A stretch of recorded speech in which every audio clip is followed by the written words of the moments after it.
Vamos a comenzar la clase del día de hoy y vamos a continuar exactamente donde quedamos la última clase, que fueron las ecuaciones de Maxwell y el término adicional que había aparecido producto del trabajo de Maxwell y la modificación que hizo en la ley de Ampère.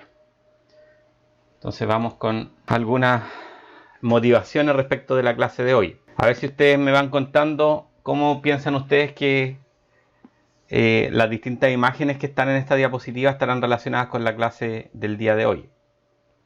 Veamos primero la de arriba a la izquierda. Efecto Doppler. Ya, pero eso es una aplicación de qué cosa? De ondas mecánicas. Gracias. ¿Alguien más que tenga alguna idea de qué relación podrá tener la imagen superior izquierda con la clase de hoy? Ya, vamos con otra entonces. La imagen del medio. ¿Qué relación piensan ustedes que puede tener esta imagen con lo que discutiremos el día de hoy? Recibe ondas, ¿no? Electromagnéticas. Ya, pero ¿qué tenemos Un en esta router. imagen? Un router, ¿no? Ya. Y entonces, ya, sabiendo eso, entonces tu comentario era, perdón. Uy, perdón, que el router recibe ondas electromagnéticas, el Wi-Fi y el Internet. Y las capta. ¿Alguien más que quiera comentar algo? Información ¿Cómo? que utiliza las ondas electromagnéticas para transmitir información. Ya. Vamos entonces con la de la esquina inferior izquierda. ¿Alguien me puede decir qué relación piensan que tendrá esta imagen con lo de la clase de hoy? Una antena de radio. ¿Antena celular? Es una antena. Ya, ¿es una antena de qué cosa? Puede ser de celular. Ya. ¿Y entonces cuál será la relación con la clase de hoy? Sobre la onda electromagnética, ¿no? Ya. Sí, ese es el título de la clase de hoy, pero en Sí. particular estas antenas con la clase de hoy. Reciben y transmiten, ¿o no? Ya, reciben y transmiten qué cosa. ¿Saben ustedes qué cosa? ¿Señales? ¿De qué tipo? ¿O para ¿Onda qué? electromagnética? Magnética. Infrarrojos, creo. ¿Perdón?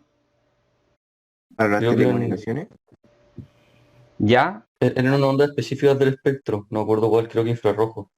ya, pero alguien ya había identificado qué tipo de antenas eran estas, ¿no? Porque aquí hay varias antenas. Tenemos una acá, en la parte más inferior, la que está acá al medio, y la palmera también es una antena. Son palmeras falsas, de hecho.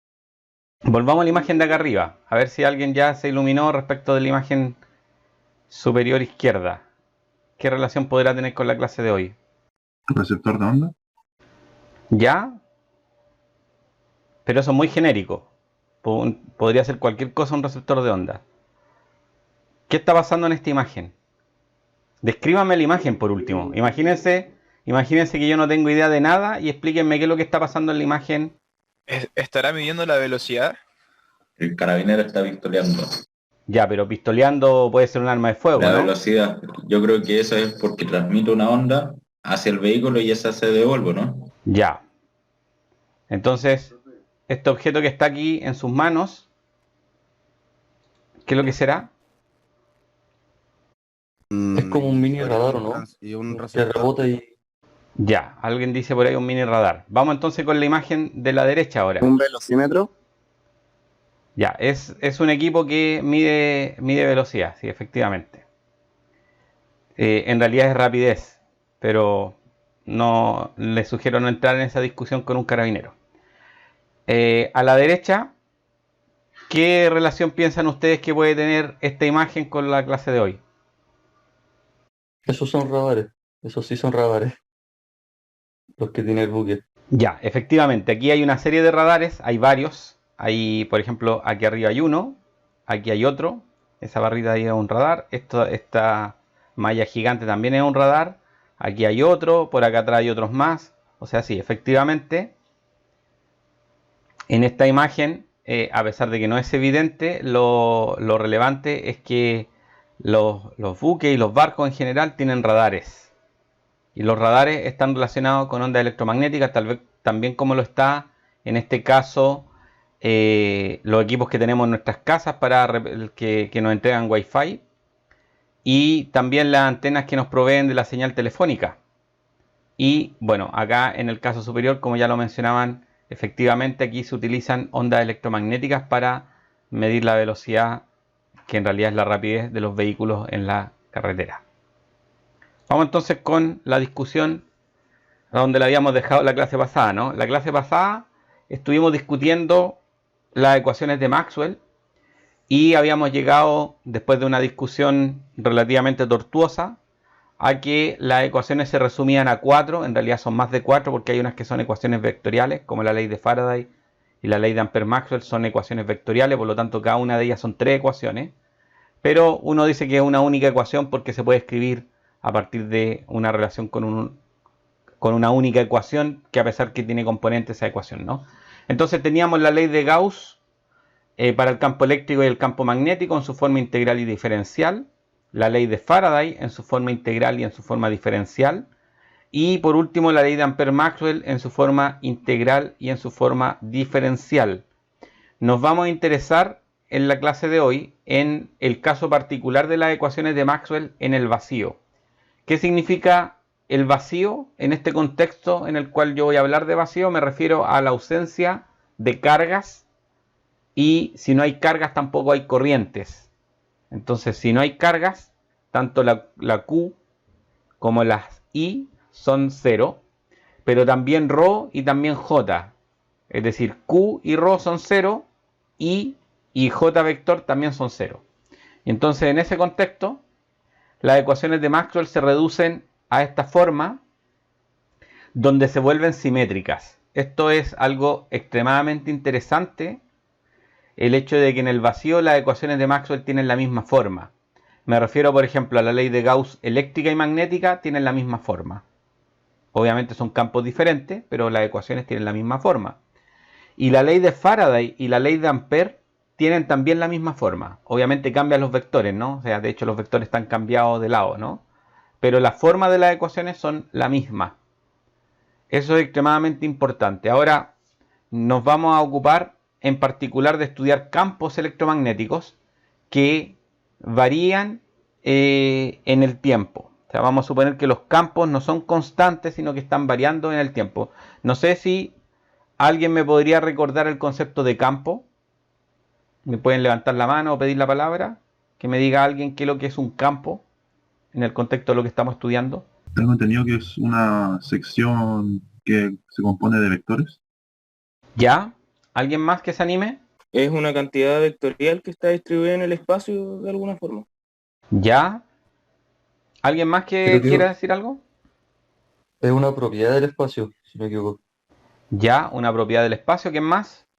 También puede haber un campo escalar, es decir, que no necesariamente tienen que ser vectores. Ya. ¿Y cuál es la diferencia entre un campo de vectores y un campo escalar? Que, por ejemplo, un campo escalar es solamente magnitud, como la temperatura. Ya. ¿Y los otros? Y el vectorial ya son como varias fuerzas que tienen dirección. Ya. Gracias a todos por sus contribuciones. Bueno, efectivamente la idea está. Los campos son funciones matemáticas. Eso es lo primero que tenemos que saber de un campo. Un campo es una función matemática. No necesariamente los campos están relacionados con fuerzas, pero claro, efectivamente, a partir de los campos uno puede encontrar expresiones de fuerza, pero siempre y cuando hayan otras partículas. Uno podría tener, estamos en el caso del vacío, ¿no? Entonces, en el caso del vacío no hay partículas, por lo tanto no hay fuerzas. Existen los campos, pero no existen las fuerzas. Así que en este contexto no podemos asociar a los campos exactamente el concepto de fuerza. Los campos, en particular eléctrico y magnético, tienen existencia en el espacio, y al ser un campo vectorial significa que esta función es una función vectorial y a cada punto del espacio le asigna un vector. Eso significa un campo vectorial, que a cada punto del espacio le asigna un vector, y como correctamente decía alguno de ustedes, también existen los campos escalares donde a cada punto del espacio le asigna un número. Ese número puede o no tener unidades, ¿no? Como el caso de la temperatura que efectivamente nos daba uno de ustedes. Entonces vamos a tener campos electromagnéticos me refiero a campos eléctricos y magnéticos. Eso significa campo electromagnético. Significa que en el espacio ahora tenemos dos campos vectoriales. En el pasado posiblemente han estudiado situaciones en las cuales hay un único campo. Ahora hay dos campos en el espacio. Es decir, en todo punto del espacio hay dos campos. Y además, estos campos están variando en el tiempo. Y la condición es que seguimos en el vacío, ¿no? Estamos en un lugar del espacio donde no hay partículas y por lo tanto tampoco hay corrientes. Estamos suponiendo que estamos en una región en el vacío donde no hay cargas ni hay corrientes, pero sí hay campo eléctrico y magnético. Y vamos a suponer en particular, esto es una situación especial, pero en los libros y en los apuntes incluso que les dejé, están analizadas situaciones generales. Yo voy a partir de un caso particular para hacer los cálculos más simples, pero el resultado es generalizable, ¿no? Voy a suponer que tengo dos campos en el espacio y esos campos tienen una única componente. El campo eléctrico tiene componente en el eje Y y el campo magnético tiene componente en el eje Z. Ahora, la componente Y del campo y la componente Z del campo magnético son funciones de las tres coordenadas porque dependen del punto del espacio. Y además del tiempo porque habíamos dicho que eran campos que estaban variando en el tiempo, ¿no? Entonces son funciones de 4 variables, 3 espaciales y una temporal. Ahora, lo que vamos a hacer es más o menos, no exactamente igual, más o menos lo que descubrió Maxwell. La ley de Faraday decía que el rotacional del campo eléctrico era igual a ¿qué cosa? ¿Alguien se acuerda?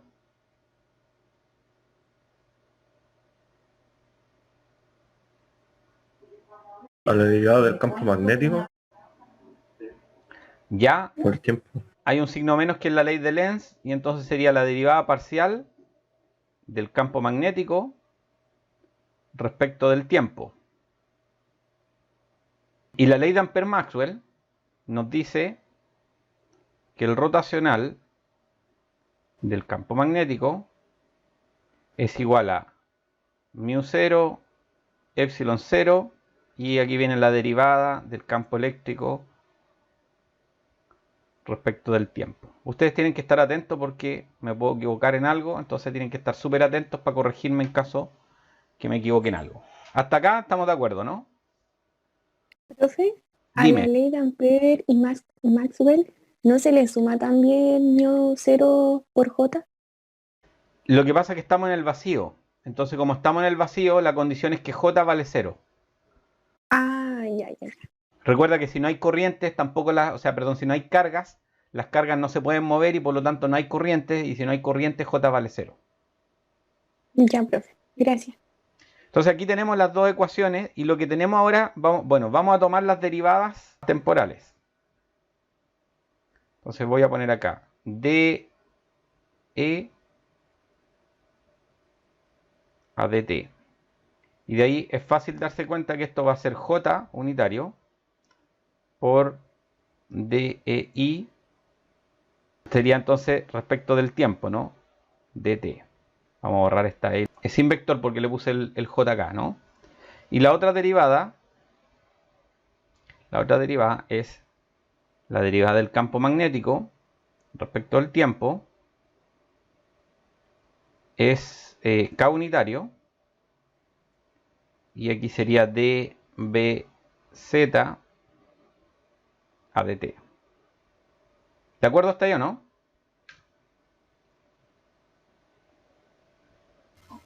Sí, profe. Sí. Sí, profe. Voy a borrar la ley de Ampère-Maxwell, no porque no haya que tenerla en cuenta, sino porque necesito este pedacito para escribir el rotacional. Vamos a calcular ahora el rotacional del campo eléctrico. El rotacional Nabla cruz E. Lo voy a escribir como un determinante porque es la forma más simple, así no tengo que memorizar todo el algoritmo. Entonces, en la primera línea, ¿qué es lo que va? ¿Me ayudan? Pitongo, ¿Ya? ¿Qué más? Jotatongo, ¿Ya? Tatongo. Ya, o sea, en la primera línea van los vectores unitarios. En la segunda línea, ¿qué es lo que va? Los Los operadores. Ya, los operadores. Entonces voy a poner aquí, voy a poner menos dE ¿A qué cosa? Con respecto a X, X, Ahí, acá D a dy y acá D a dz. Y en la última que lo quería sería las componentes. las componentes, que son 0, son EY y 0. Voy a quitarme el signo menos porque el signo menos va al otro lado. Está al otro lado de la ecuación, ¿no? Así que no lo voy a poner. ¿Se entendió por qué no lo puse, no? O sea, no debería haberlo puesto en realidad, porque como aquí los puse positivos, le estaba poniendo el signo al otro lado, pero para evitar confusiones, vamos con todo positivo. Y de aquí es fácil darse cuenta qué nos queda, ¿no? Por ejemplo, la componente y, me queda esto cruzado hacia allá y da 0, y me queda entonces el vector y unitario, factor de d y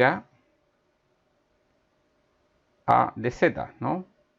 Recuerden que siempre esto va de arriba hacia abajo, en diagonales, pero de arriba hacia abajo, nunca de abajo hacia arriba, por el hecho de que son operadores, ¿no? Después en j, el j me dan los dos ceros y me queda la componente k. Entonces k unitario, y me queda d De subir a dx. eso, y efectivamente a dx. Este de aquí es z. Ahí estamos. Y ahora, al otro lado de la ecuación, voy a cambiar de color para que quede claro que me pasé al otro lado de la ecuación. Al otro lado de la ecuación me queda el menos la derivada del campo magnético respecto del tiempo, y eso está acá, ¿no? Es K unitario por d b sub z a dt. Se parecen mis z a mis t, así que voy a tener cuidado acá con la letra para que quede súper claro y no se confundan las derivadas espaciales con las derivadas temporales. Profe, la derivada parcial del campo en I respecto a Z, esa no va por un menos. El determinante por menos. Tú dices, menos de del determinante, las que cambia de signo son las impares, las columnas impares, por lo tanto es la J la que cambia de signo. Claro, pero el hacer el determinante quedaría la parcela en I por 0 menos la parcela en Toda la Z. razón. Claro, toda la razón, porque aquí ya, vamos a verificar ahora todo lo que tú dices. Vamos de nuevo. El I sería S por S menos S por S. Efectivamente, hay un signo menos que corregir. Entonces, de un momento, y aquí hay un signo menos. ¿Se dan cuenta todos dónde estaba el error, no? Sí. Es menos I. Por el hecho de que es este por S menos este por S. Y el otro sí que está correcto, ¿no? Sería S por S es positivo y luego el otro es 0. Bueno, de acá entonces vamos a tener un par de ecuaciones. Esto nos va a llevar a dos ecuaciones. Una ecuación que nos dice que menos DEI a dz vale 0. Y la otra ecuación nos va a decir que, esto lo vamos a cambiar de color para que no se confunda con lo de arriba, nos va a decir la otra ecuación que DEI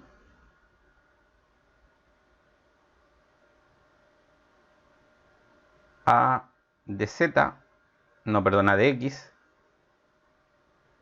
es igual a menos dbz a dt.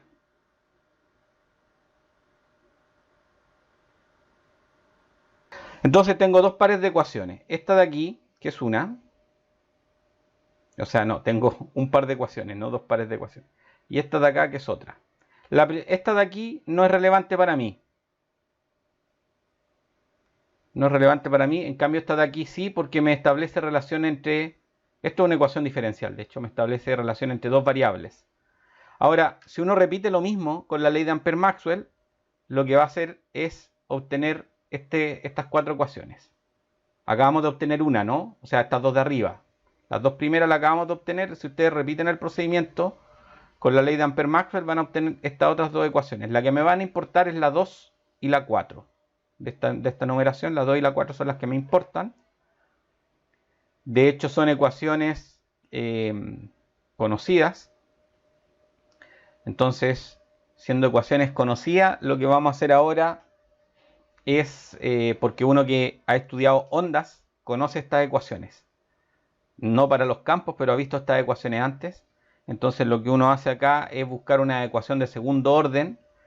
¿Para qué? Para poder encontrar ecuaciones que solo tengan campo eléctrico y ecuaciones que solo tengan campo magnético. Cuando uno toma derivadas ahora, otras derivadas a estas ecuaciones, van a aparecer unas derivadas mixtas en las dos ecuaciones, en la 2 y en la 4, y uno las puede despejar en una y reemplazar en la otra, y vamos a obtener un tipo de ecuación, que es la ecuación, que es la que les voy a mostrar ahora.